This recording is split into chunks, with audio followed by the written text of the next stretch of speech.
Quelle est la vision de l'Europe de Diego Rodrigues, portugais, prochain directeur du Festival d'Avignon et premier étranger à sa direction? Si le théâtre fait miroir du monde réel et qu'on regarde de près les thèmes de cette édition, le monde ne va pas très bien. Les conflits, la violence ou encore la nostalgie d'un passé irrécupérable, comme dans La Cerisée de Diego Rodrigues, sommes-nous toujours optimistes du futur? Dans l'interview d'aujourd'hui, nous avons ces réponses. La façon dont je me comprends comme Européen se traduit au fait que je me comprends en tant que Portugais en France. Alors le fait que je suis un Portugais en France, ça veut dire que je peux être un Européen. Le fait que je peux être libre, que je peux participer à la société en étant en Portugais en France, pour moi c'est le paradigme d'être un Européen. Le fait que je peux garder ma liberté de penser, mon passé, mon histoire, ma langue, tout en vivant ailleurs de la source de cette identité, de cette langue, de cette histoire. Moi, je continue à être portugais alors que je suis à Avignon.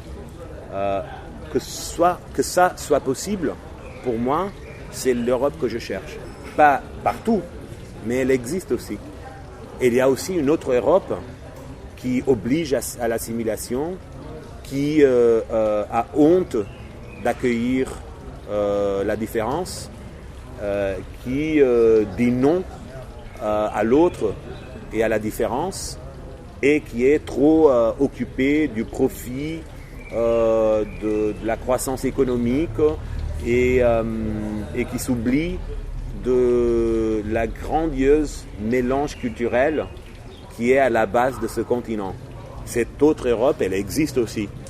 Et moi, j'essaie d'habiter et faire les autres habiter dans l'Europe que je reconnais aussi, qui est l'Europe qui permet que moi, je continue à être 100% portugais, alors que je peux me ressentir 100% bien accueilli à Avignon.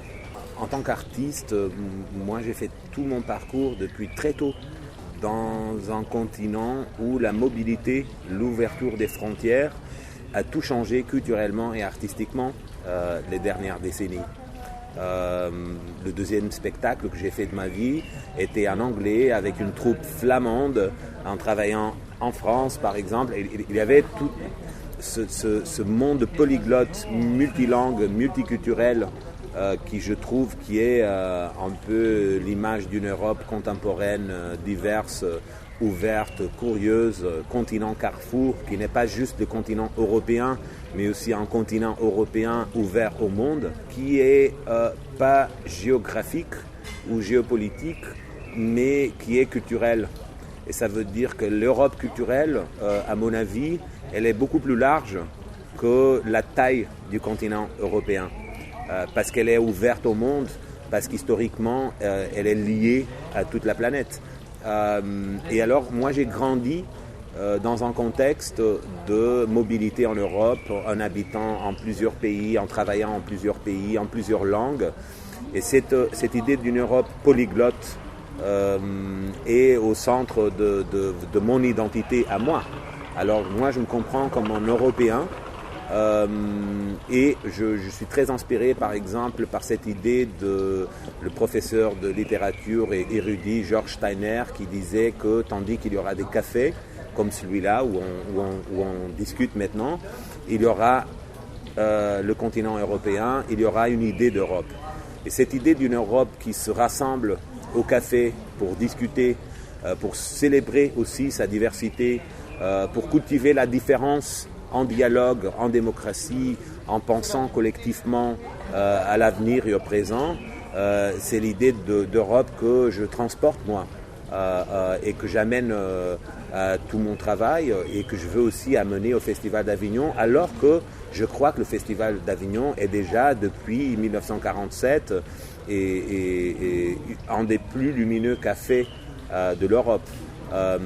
Moi je veux contribuer à cette utopie, alors que je pense aussi que ça veut dire ne pas juste penser à l'international, sûrement pas seulement à l'international européen. Je pense que cette idée d'Europe se traduit en penser à l'international, à l'échelle globale, mais aussi ça veut dire penser localement, penser l'Europe qui se vit dans les quartiers autour d'Avignon par exemple. Comment est Avignon aussi Europe? Comment cette histoire européenne, qui est une histoire de migration, de diversité, de multilinguisme et multiculturalisme, où est-ce qu'elle se trouve ici, à nos côtés? Et alors ça veut dire de trouver cette Europe ailleurs, mais aussi au cœur de la ville d'Avignon. De mon point de vue, le fait que je suis parfois un peu pessimiste et sombre dans mes pièces, c'est ce qui me permet aussi de me maintenir lumineux et optimiste dans la vie.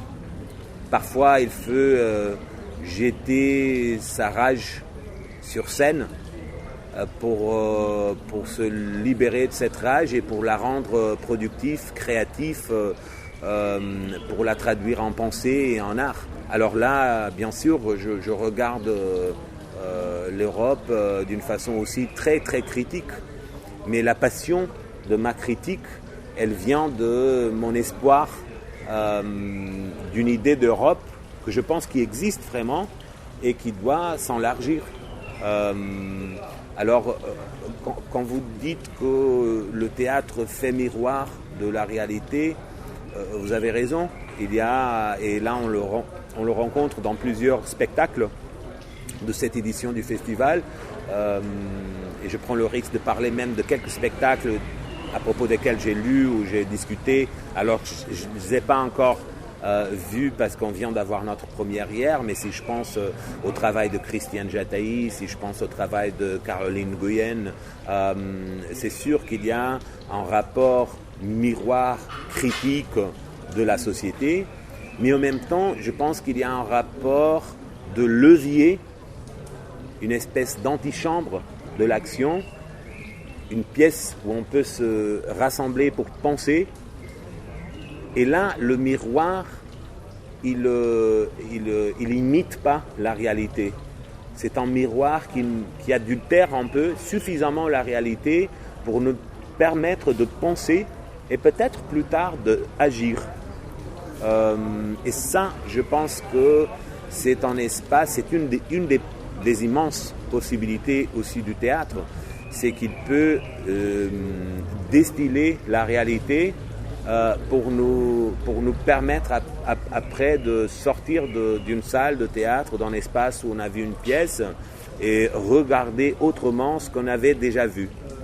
Chez la Cérizet, j'ai trouvé énormément de lettres envoyées par Tchekhov en 1904 aux gens de 2021, comme s'il imaginait qu'il écrivait aussi pour nous. Alors que c'est curieux, Tchekhov a écrit que cette pièce, cette Cérizet, n'allait pas survivre au passage du temps. Il disait peut-être dans 6-7 ans, on jouera encore cette pièce, mais après elle sera oubliée. Et nous voilà, plus de 120 ans après l'écriture de la pièce, en train de la jouer et de trouver tellement d'échos de nos vies dans ce texte qui est écrit il y a très longtemps. Je pense que ça, c'est le mystère et la puissance des grands chefs d'œuvre de la littérature, notamment du théâtre. C'est la capacité de parler de son temps avec une poésie, une universalité qui permet que plus tard, on ressent que c'était écrit pour nous. Quand Tchekhov écrit à propos d'un grand bouleversement social qui était la libération des serfs, la fin de l'esclavage en Russie, 40 ans avant l'écriture de la pièce, il n'imaginait pas que pour nous, les humains de 2021, ça parlerait d'une pandémie, ça parlerait de l'incertitude de l'avenir, ça parlerait d'une idée d'Europe, mais aussi d'une idée de planète et d'espèce humaine qui nous est très proche en 2021. Alors moi je trouve aussi très beau que cette pièce elle peut être partagée du public en étant vraiment le texte que Tchekhov a écrit pour 1904 et aussi le texte qu'on pourrait imaginer que la magie du théâtre permet que Tchekhov a écrit pour 2021.